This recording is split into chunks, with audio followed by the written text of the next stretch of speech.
All right, we're live. All How right. you doing? I'm doing great. How about you? Excellent. Tell me about this sand clock.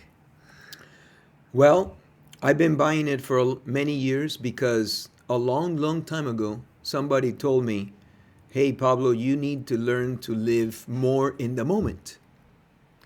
And I thought, okay. And he mentioned a sand clock. But he didn't tell me about it. He says, you figure it out. And so over the years, I realized what he meant. And what he meant is, or was, that this gentleman is no longer with us. Okay? But what he meant was the sand that's on top, it's the future. And we have no control over the future. And we really don't know how much is left. It could be half, it could be a little bit more than half. And then the sand that falls on the bottom is the past. We also don't have control over the past now. It's behind us. It's what's creating our memories, and it's beautiful, and we can think about it and remember it, but we have no control over it. But what we really, really have control of is this little space of time. This is actually what we control, and this is the now, Mm. the moment. Yeah. And so if we learn to live the now in the moment Mm. to its fullest, no matter where we are, work, family, play, vacationing, just enjoy the moment and be in the present completely, then that's going to guarantee that you're going to have great memories. And as you learn to live in the moment and make a better shot of it, that's also going to improve your future. And I thought it was a great lesson, Yeah. and I carried it for years, many, many years. Yeah, that's really cool. But you know how people say YOLO, you only live once? Yes. But that has like a negative connotation to it. It's like if you're going partying and it's like YOLO, so you can party as hard as you want. You're living in the present, right? You only live once. You're living in the present.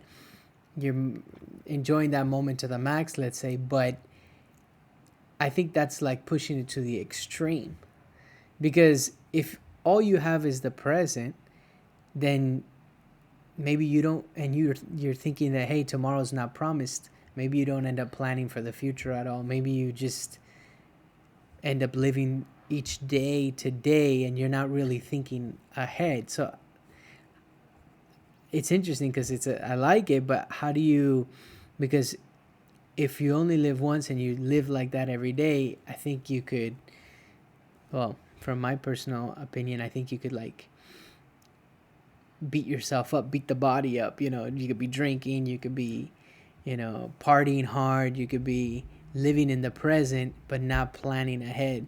How do you, what do you think about like, um, how do you know how you should be living in the present?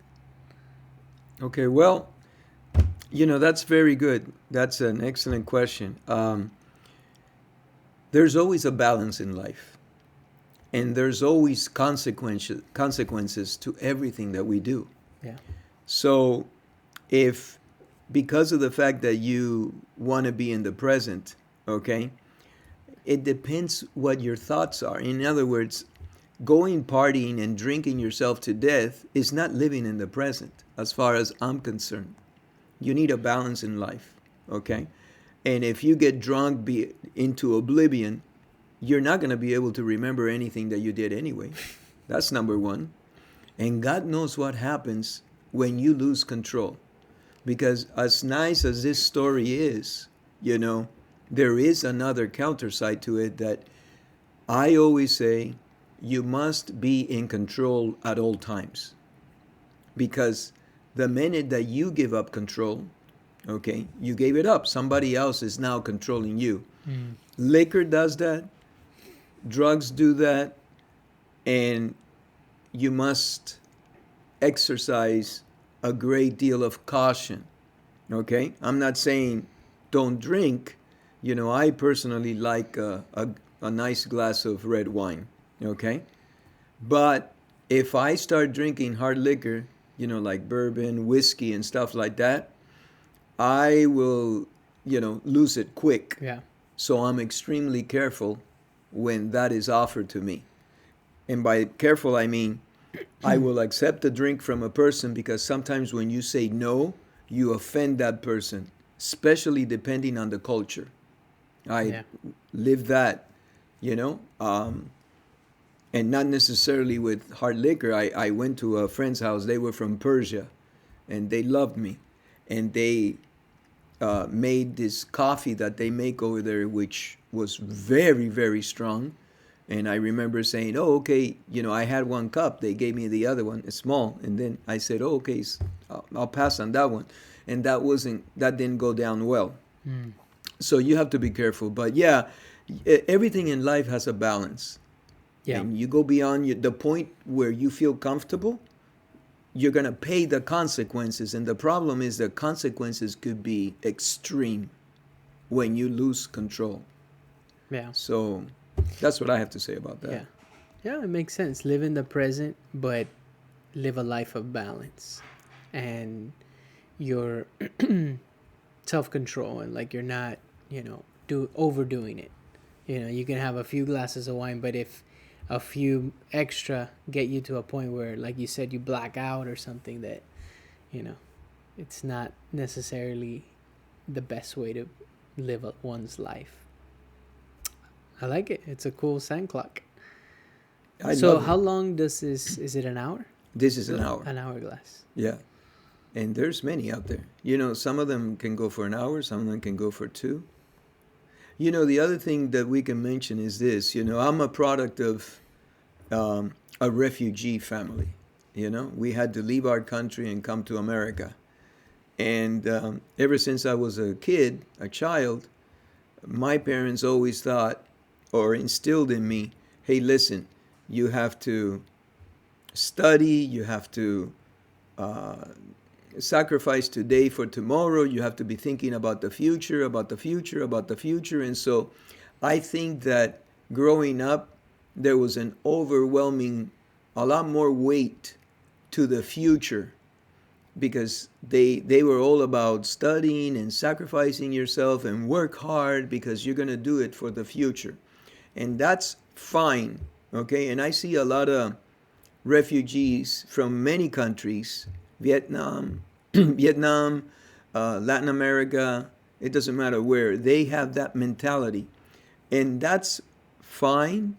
However, again, a balance, because you start worrying so much about the future that potentially you forget to live in the present, And actually there are a few songs about that, Yeah. Julio Iglesias has that song that says, "Me olvidé de vivir," And he's explaining that, "Me olvidé de vivir,"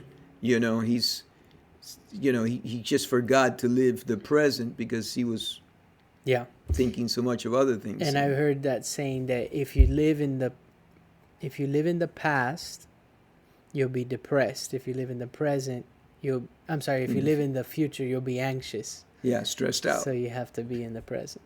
Yeah, Confucius said that. And so, and a lot of these sayings are very important, and they all have a tremendous basis for them. And I love the sayings. My dad used to be a man of many sayings, In my country, we call them dicharacheros. And so I would listen to all his sayings, and I would try to memorize them. He had like 1,000, And they all are truthful. But apply them to yourself. Apply them to you. Make the saying comply to you. Like custom make them. Because it is your life. You only get one of them. Make the best of it. But you can't just be thinking about, the present and outliving everything, because there are consequences. You go beyond the line where you lose control, and God knows what your consequences might be. Yeah. They potentially could be a lifetime of consequence. So you want to be careful what you do. Yeah. It's cool. Yeah, I think we need to be constantly reading and improving and looking for ways to get the mindset, keep the mindset sharp. I was listening to an interview with a podcast with Ice Cube right now and Mike Tyson. Oh, okay.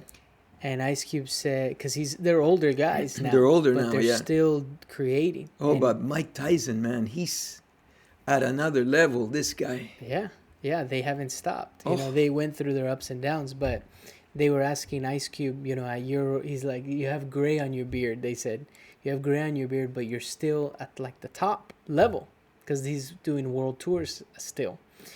And I think he said something along the lines of, if you're still creating, um, like you still have that creative mind, then you're never gonna be like, I don't want to, you know, butcher what he said, but it had something to do with if you're still creative and creating, you're able to stay in the game.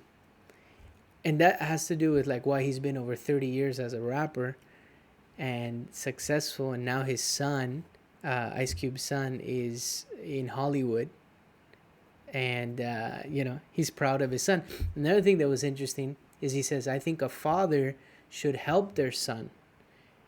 If you have connections and, you know, you already have gone through that industry or whatever, he's like, I don't believe in, this is Ice Cube speaking. He says, I don't believe in just, oh, I didn't have any help.